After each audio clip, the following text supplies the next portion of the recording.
Court Martial, season 1 episode of the original series of Star Trek, the best series. I've been continuing and doing my reviews, so if you've been joining me for all these, thank you so much. If this is your first time seeing this, please check out the playlist because I've got all these and I'm going in order. Well, I'm going in air date order, so careful. But anyway, I've been continuing these on. It's been a lot of fun doing these. We're going to review Court Martial using my space system. So story, pacing, artistry, characters, enjoyment. Each category gets a score between 0 and 2. So 2 is the best that you can get in any category. I'm going to give the storyline a 1.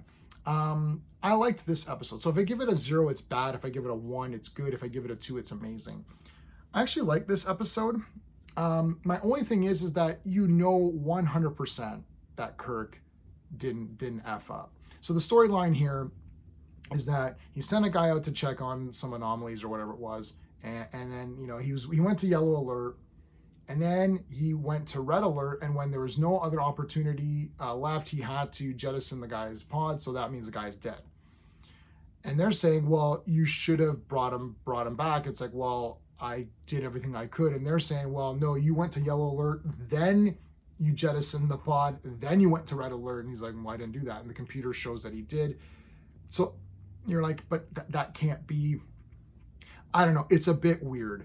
It's like surely they can tell what was pressed, and the problem is that the guy. So spoiler alert: the guy's not dead. He kind of like faked his death. He was pissed off at Kirk for other reasons, and so all that stuff was kind of good. But I just felt it was just like, how did this guy do this? I guess he was able to. He reprogrammed the computer, and Spock figures this out because he beats the computer at chess in a bunch of games.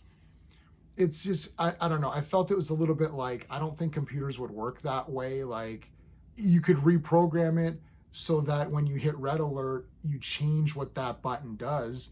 I don't think you can have a like, it's like they've got a camera. It's like he altered footage or something because they can show, they have actually camera footage of Kirk pressing the wrong thing. Like, how did he alter that?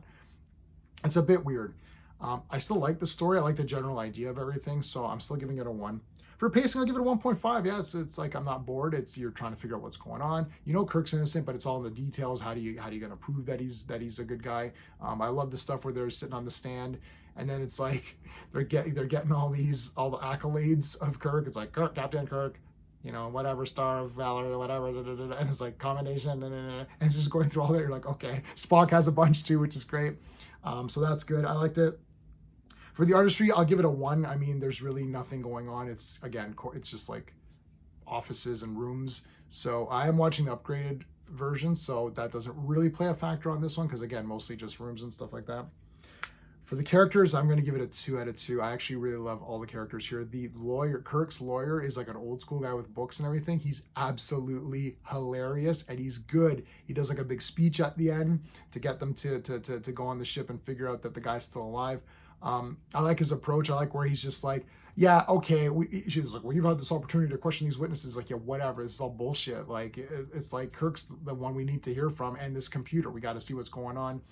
I love where he starts listing the accolades of Kirk, and then the lady lawyer is great. She was in a movie called Homicidal, which is a great movie, and she's a good actress. And there's a lot of evidence in Homicidal because she plays a dual role, and it's very good. But she's good in this, and she's one of Kirk's former flings. McCoy's like, at one point, he's like, how come my former friends all look like doctors?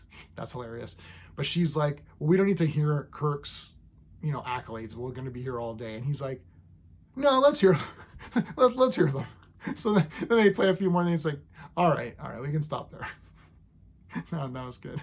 All the characters are great in this one. Obviously, Kirk, Spock, McCoy, all those guys are awesome. So 2 out of 2 for the characters. Enjoyment factor, I'm actually going to give it a 2 out of 2 despite my complaints. I kind of like this one. I like when they wear their fancy outfits, their formal wear or whatever. I always think they look really cool. McCoy looks nice, and Spock looks good. I really like the Kirk screen one. I actually bought the Mego doll of Kirk in the ceremonial thing. It looks really cool to me. I mean, I like this one. I'm giving it a 7.5. So again, 7.5 is still good. It's just, I mean, it's not something that I'd be like, well, if you're gonna watch Star Trek, this is the one you have to watch. I'll just, I'll say like watch Arena or something, or Corbomite Maneuver. That might be the first one I would point someone to. So, but yeah, I still really like this one a lot. So 7.5. If you want more in-depth reviews of these episodes, check out Clobberin Time's Saturday Night Star Trek every Saturday night. They're into Voyager now. Go back through their playlist, watch all their stuff. It's great. If you like my space system, please like the video and subscribe. Thank you to my members and my subscribers. We're approaching 1,500, 105 away. So we're getting there. I appreciate everybody's time. That's it, everybody. Until next time.